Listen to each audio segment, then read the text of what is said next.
Ассалаумағалейкум баршаңызға, қадірменді құрметті қазақ елі. Кезекті мәрте сіздермен кезігіп қауышып отырғаныма өте қуаныштымын. Баршаңызды мына келіп жеткен әз наурыз мерекемізбен құттықтаймын. Ақ мол болсын, ырыс береке болсын араларыңызда. Әр қазақ бай болсын деймін. Енді көптен бері шығуға біраз уақыттар болмап еді. Сіздердің алдарыңызда осы эфирларға. Бүгін енді бір жақсы үлкен себеп болып отыр. Мына наурыз мерекесін тойлау барысында біз біраз өзім біраз кезеңсіздіктерді, қолайсыздықтарды шалып қалған секілдімін. Сонымен сіздермен бөліскім келеді, өз ойыммен сіздердің пікірлеріңізді білгім келеді. Енді мына қазақтың еншісіне, сыбағасына қалған жалғыз төл мерекесі осы ұлттық мерекеміз.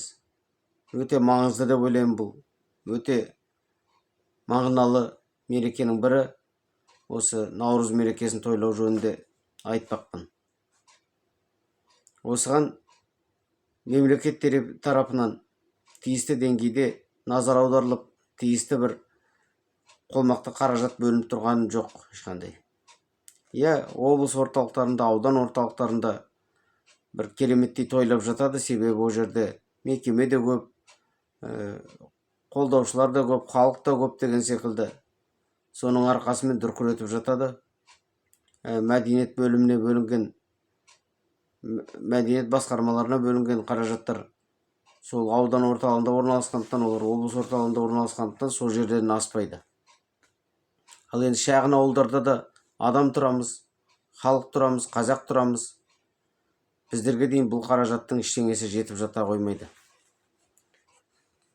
Енді оны ақша бермеді деп, битке өкпелеп, тоңын отқа жаққандай болмайық деп, әрине өзіміз халық боп, ел боп, қосылып, бірігіп, Құдайға шүкір, ешкімнен кем қылмай тойлап өттік, атап өттік.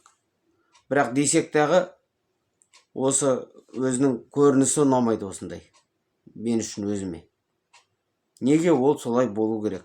Неге әр ауылға қаражат тиісті деңгейде бөлінбеске? Сонда тұратын бір жанның басынан етеме, шығама ақшаны. Бірдеме қылып, әр ауылға, әр бір шағын кішкентай ауыл болса да, ол тойды тойлап, көре алатындай қылып жасау керек, меніңше, әділдік үшін. Енді әрбір ауылға қаражат бөлінсе, соған тойды өткізуші, жүргізуші қабілетті адамдар да табылар. Соның барлығын ойластырып алдын ала. Осылай бір мезетте істей ме, кезеңмен кезек істей ме, бірдеме қылып, осыны бір ретке келтірсе екен деп ойлаймын.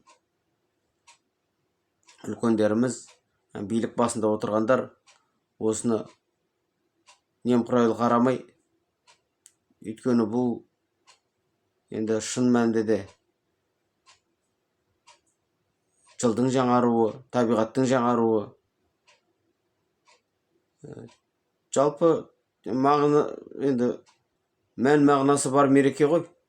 Бұны шегеріп тастауға болмайды осылай. Осыны айтпақпын.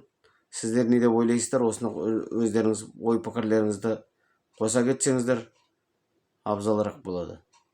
Көп болсақ, айтады ғой, терең батырады, көп қорқытады деп. Көп болсақ, бізді жоғарыдағылар естиді, тыңдайды, істейді деген үміттемін. Ал жақсы, баршаңызға ауызбірлікте, тату тәттілікте болуды тіледім. Баршаңызға амандық пен есендік тіледім. Тек қана жылымыз жақсы, берекелі болсын.